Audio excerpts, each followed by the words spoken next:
오늘 말씀은 여호수아 22장 21절부터 34절입니다. 르우벤 자손과 갓 자손과 므낫세 반지파가 이스라엘 천천의 수령들에게 대답하여 이르되, 전능하신 자 하나님 여호와, 전능하신 자 하나님 여호와께서 하시나니 이스라엘도 장차 알리라. 이 일이 만일 여호와를 거역함이거나 범죄함이거든 주께서는 오늘 우리를 구원하지 마시옵소서. 우리가 제단을 쌓은 것이 돌이켜 여호와를 따르지 아니하려 함이거나 또는 그 위에 번제나 소제를 드리려 함이거나 또는 화목제물을 드리려 함이거든 여호와는 친히 벌하시옵소서. 우리가 목적이 있어서 주의하고 이같이 하였노라. 곧 생각하기를 후일에 너희의 자손이 우리 자손에게 말하여 이르기를 너희가 이스라엘 하나님 여호와와 무슨 상관이 있느냐. 너희 르우벤 자손 갓 자손아, 여호와께서 우리와 너희 사이에 요단으로 경계를 삼으셨나니 너희는 여호와께 받을 분깃이 없느니라 하여 너희의 자손이 우리 자손에게 여호와 경외하기를 그치게 할까 하여 우리가 말하기를 우리가 이제 한 제단 쌓기를 준비하자 하였노니 이는 번제를 위함도 아니요 다른 제사를 위함도 아니라 우리가 여호와 앞에서 우리의 번제와 우리의 다른 제사와 우리의 화목제로 섬기는 것을 우리와 너희 사이와 우리의 후대 사이에 증거가 되게 할 뿐으로써 너희 자손들이 후일에 우리 자손들에게 이르기를 너희는 여호와께 받을 분깃이 없다 하지 못하게 하려 함이라. 우리가 말하였거니와 만일 그들이 후일에 우리에게나 우리 후대에게 이같이 말하면 우리가 말하기를 우리 조상이 지은 여호와의 제단 모형을 보라. 이는 번제를 위한 것도 아니요 다른 제사를 위한 것도 아니라 오직 우리와 너희 사이에 증거만 되게 할 뿐이라. 우리가 번제나 소제나 다른 제사를 위하여 우리 하나님 여호와의 성막 앞에 있는 제단 외에 제단을 쌓음으로 여호와를 거역하고 오늘 여호와를 따르는 데에서 돌아서려는 것은 결단코 아니라 하리라.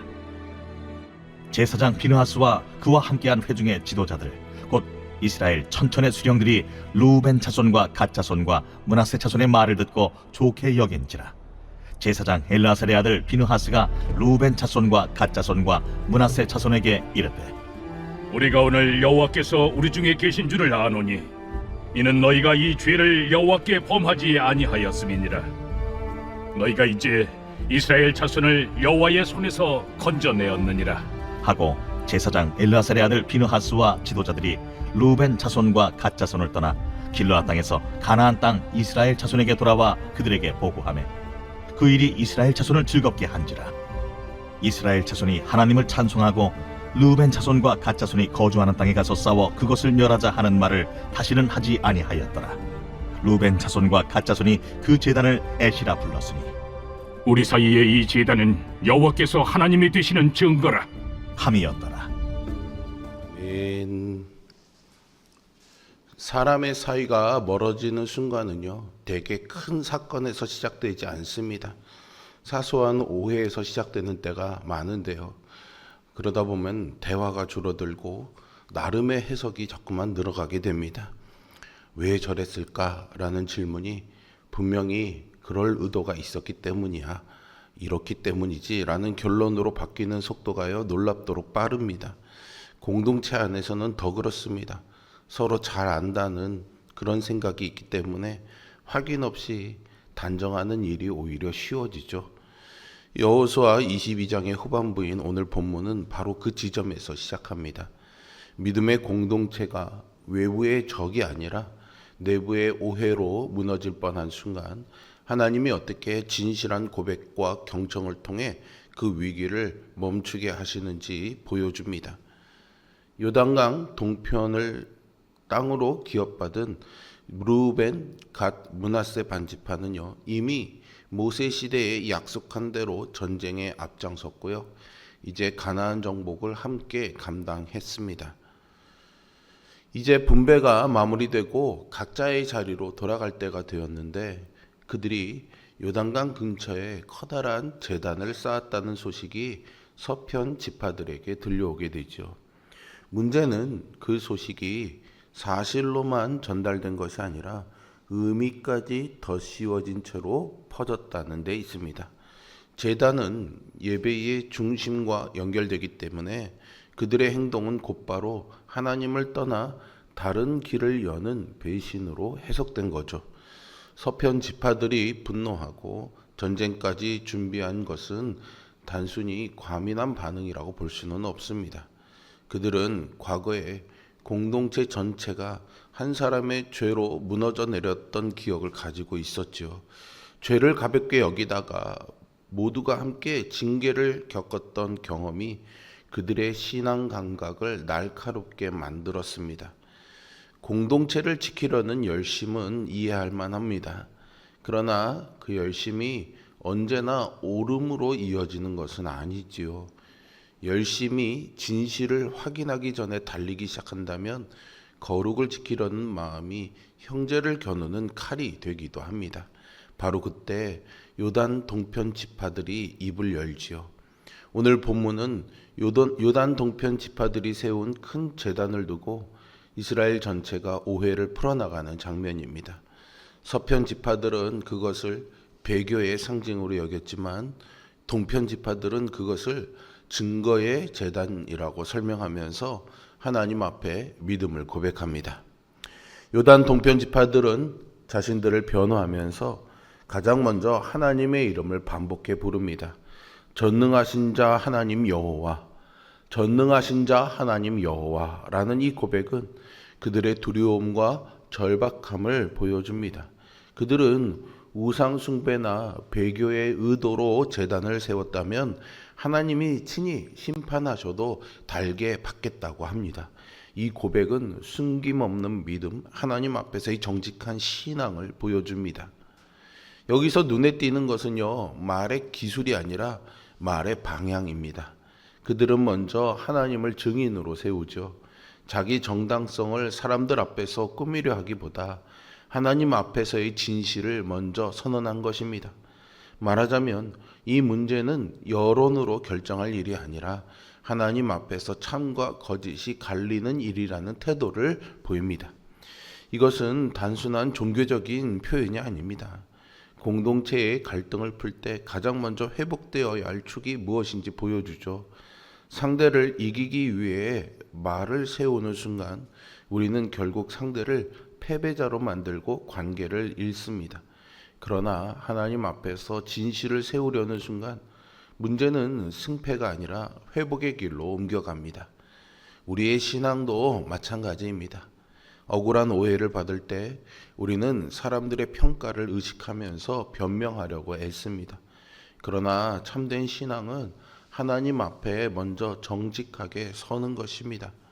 하나님은 우리의 마음과 동기를 아십니다.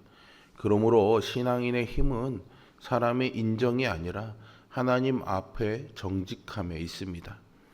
때로 우리의 의도가 오해받고 선한 마음이 곡해되다 하더라도 억울함을 풀기 위해 큰 소리를 내는 대신에 정직한 믿음으로 하나님의 선하심을 의지해야 합니다. 동편 지파는요, 서편 지파의 후손에게 너희는 여호와와 상관없는 자들이다라며 여호와 신앙에서 배제당할 일을 우려했습니다. 그래서 후손들에게 우리도 하나님의 백성이다라는 증거를 남기려고 했던 겁니다. 동편 지파의 핵심 논지는요, 분명합니다. 그 제단은 희생을 드리기 위한 제단이 아니라 증거라는 거죠. 요단강이라는 경계는요, 시간이 흐를수록 물길이 바뀌는 것처럼 물리적인 경계인데요. 그 경계를 넘어서서 정체성의 경계가 될 수도 있는 거죠. 몸이 멀어지면 마음도 멀어진다고 오늘은 함께 싸웠지만 내일은 서로 다른 땅에 살면서 다음 세대들이 우리는 한 백성이라는 기억을 이어받지 못할 수도 있는 겁니다. 동편 지파들이 두려워한 것은 바로 그 미래였던 거죠. 언젠가 서편의 지파 자녀들이 동편 지파 자녀들에게 너희는 요단 건너에 살고 있지 않느냐, 그러니 우리 예배와는 상관없다라고 말해버릴 그런 상황을 염려한 것이죠. 신앙은 개인의 감정이나 순간의 결단만이 아니라 기억의 공동체 위에 세워지는데 그 기억이 끊기는 순간 다음 세대는 아주 쉽게 하나님 백성의 자리에서 밀려납니다. 그러니 그 제단은 새로운 예배 체계를 만들기 위한 반역의 장치가 아니라 우리가 같은 하나님을 섬기는 한 공동체라는 사실을 다음 세대에게 보여주는 표지인 거죠. 그들은 눈에 보이는 돌로 관계의 끊어짐을 미리 막고자 했던 겁니다. 이 모습은 오늘 우리에게도 교훈이 됩니다. 신앙이 현 세대에만 머물러서는 안 되겠죠. 우리는 다음 세대에게도 믿음의 흔적을 남겨야 합니다. 우리의 자녀, 우리의 청년 세대가 교회와 멀어지거나 신앙에서 끊어지는 일이 생기지 않도록 우리는 삶으로 믿음의 증거를 세워야 합니다. 말씀과 기도, 예배와 섬김의 본이 바로 그 증거입니다. 말이 아닌 삶으로 신앙의 유산을 다음 세대에 전하는 우리 모두가 될 수 있기를 소망합니다. 동편 지파들은요, 제단을 실제로 제사를 드리는 곳이 아니라 증거의 제단이라고 설명했죠. 이것은 여호와께서는 하나님이시다라는 사실을 기억하게 하는 증거, 또 공동체의 연합을 지키는 증거 상징이었습니다. 이 설명을 들은 서편의 지도자들과 제사장 비나스는 그 설명을 듣고 태도를 바꿉니다. 그들은 더 이상 전쟁을 말하지 않습니다. 오히려 하나님이 공동체 가운데 계시다는 사실을 확인했다고 고백하며 이 일이 반역이 아니라는 결론에 이릅니다. 서쪽 지파는 오해를 풀고 이로 인해서 공동체의 연합과 평화가 더 굳게 세워졌습니다. 여기서 갈등이 해결되는 방식이 흥미롭습니다. 누가 더 논리를 잘 세웠기 때문만이 아니죠. 그들 역시 하나님을 사랑하는 사람들이었고 공동체를 지키고자 했다는 공통의 마음이 있었기 때문입니다. 오해는 상대방의 마음을 악으로 단정할 때 굳어집니다. 반대로 회복은 상대의 동기 안에서도 하나님을 향한 마음이 있을 수 있음을 인정할 때 시작되죠. 본문은 공동체의 거룩을 지키는 일이 곧바로 칼을 드는 데 있지 않고 하나님 앞에서 사실과 의도를 확인하는 데 있음을 보여줍니다. 죄를 가볍게 여기지 않되 형제를 죄인으로 만드는 일을 더 가볍게 여기지 않는 태도, 바로 그 균형이 공동체를 살린다는 사실을 기억해야 하겠습니다. 동편 지파들의 제단은 그래서 이름 자체가 증거가 됩니다. 그 제단은 우리의 방식이 옳다를 주장하는 기념물이 아니라 하나님이 우리 하나님이시다를 기억하게 하는 표지인 것이죠. 이 차이가 큽니다. 사람은 자기 의를 증명하려고 돌을 쌓을 때가 많습니다. 자기 편의와 우월을 드러내기 위해 기념비를 세우죠. 그러나 믿음의 증거는 자기 자랑이 아니라 하나님을 가리키는 방향으로 가져가야 합니다. 공동체를 살리는 표지는 늘 하나님 쪽으로 사람들의 시선을 돌립니다. 누가 더 옳은지 경쟁시키는 표지가 아니라 우리가 누구에게 속해 있는지를 상기시키는 표지인 것이죠. 그래서 오늘 본문의 말씀은 우리에게 중요한 교훈을 줍니다. 신앙이 개인적인 차원을 넘어 공동체를 지키는 힘이 되어야 한다는 거죠. 오해와 갈등은 언제든지 공동체를 무너뜨릴 수 있습니다. 그러나 신앙의 본질이 증거로 세워질 때 갈등은 화해로, 오해는 연합으로 바뀔 수 있습니다. 세상은 교회의 건물이나 제도가 아니라 그리스도 안에서 이루는 사랑과 연합을 통해서 하나님을 봅니다. 그러므로 우리는 교회의 연합을 지키기 위해 신앙의 증거를 세워야 하는 것이죠. 작은 오해가 분열로 이어지지 아니하도록 늘 하나님 앞에서 사랑과 진리로 공동체를 지켜나가야 합니다. 우리 교회가 그리스도 안에서 연합해 세상에 하나님의 선하심을 전하는 그런 교회가 되기를 기도합니다. 이스라엘에게 제단은 하나님께 나아감의 상징이었습니다. 하지만 시간이 흐를수록 인간이 제단을 소유하려 했고 제단을 통해서 자기 편을 정당화하려고 했습니다. 그래서 하나님은 마지막에 우리의 손으로 쌓은 돌이 아니라 하나님께서 친히 마련하신 길로 우리를 부르시지요. 예수 그리스도는 하나님과 우리 사이에 다리가 되셨고 사람과 사람 사이의 담을 허무시는 분이셨습니다. 우리가 하나님께 속했다는 가장 분명한 증거는 어떤 제도나 표지가 아니라 예수 그리스도의 십자가와 부활입니다. 십자가는 우리가 서로를 정죄하느라 바쁜 동안에도 하나님이 먼저 우리를 품으셨다라는 사실을 드러냅니다. 부활은 끊어진 관계를 새롭게 시작할 능력이 우리 아니라 하나님께 있다는 사실을 확증합니다. 그러므로 공동체의 위기 앞에서 우리가 붙잡아야 할 것은 더 나은 소통의 기술 이전의 복음의 중심입니다. 예수 그리스도의 은혜를 잃으면 우리는 거룩을 말하면서도 사랑을 잃고 진리를 말하면서도 겸손을 잃습니다.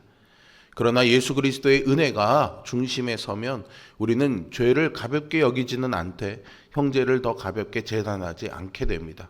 상대의 말을 듣는 것은 단지 예의가 아니라 십자가 앞에서 내가 먼저 용서받은 사람이라는 그 깨달음에서 나오는 태도이죠. 내가 하나님께 받은 긍휼이 크면 상대의 설명을 들을 공간이 생깁니다. 내 의가 커지면 상대는 설명할 기회를 잃습니다. 오늘 본문은 공동체가 무너질 뻔한 자리에서 하나님이 어떻게 길을 여시는지를 보여줍니다. 분노가 전쟁이 되기 직전에 하나님은 진실한 고백을 주시고 듣는 귀를 열어주시며 다음 세대를 향한 책임을 일깨우십니다. 그리고 그 모든 과정의 밑바닥에는 한 고백이 흐르고 있습니다. 우리는 같은 하나님께 속했다라는 고백이죠. 우리는 오늘 더 분명한 고백을 품고 있습니다. 우리는 예수 그리스도의 은혜로 살아난 사람들이다라는 고백이죠. 그러니 우리의 삶이 남겨야 할 증거도 분명합니다. 내가 옳다는 증거가 아니라 예수 그리스도가 나를 살리고 우리를 하나 되게 하셨다라는 증거죠. 그 증거들이 우리의 삶의 곳곳에 세워져서 이제 우리의 삶이 은혜를 기억하는 자리로 바꿔지는 그런 삶을 살아갈 수 있기를 주님의 이름으로 축복합니다. 기도하겠습니다. 선하시고 자비로우신 아버지 하나님, 주님께서 주시는 마음을 붙잡고 살아가는 우리들이 되게 하여 주시옵소서. 나의 재단을 쌓으려 하지 말게 하여 주시고 내게 일하신 하나님의 은혜를 기억하며 그것을 증거하는 믿음의 증거들을 세워나가는 우리의 걸음걸음이 될 수 있도록 우리의 발걸음을 지키시고 인도하여 주시옵소서. 한파가 몰려와 추위를 우리를 감싸고 있습니다. 이 추위 속에서도 우리 모두를 강건하게 건강하게 지키시고 안위하여 주시며 병상에 있는 우리 성도들에게 하나님의 은총과 위로하심과 치유의 복이 있도록 역사하여 주옵소서. 예수 그리스도의 이름으로 기도합니다. 아멘.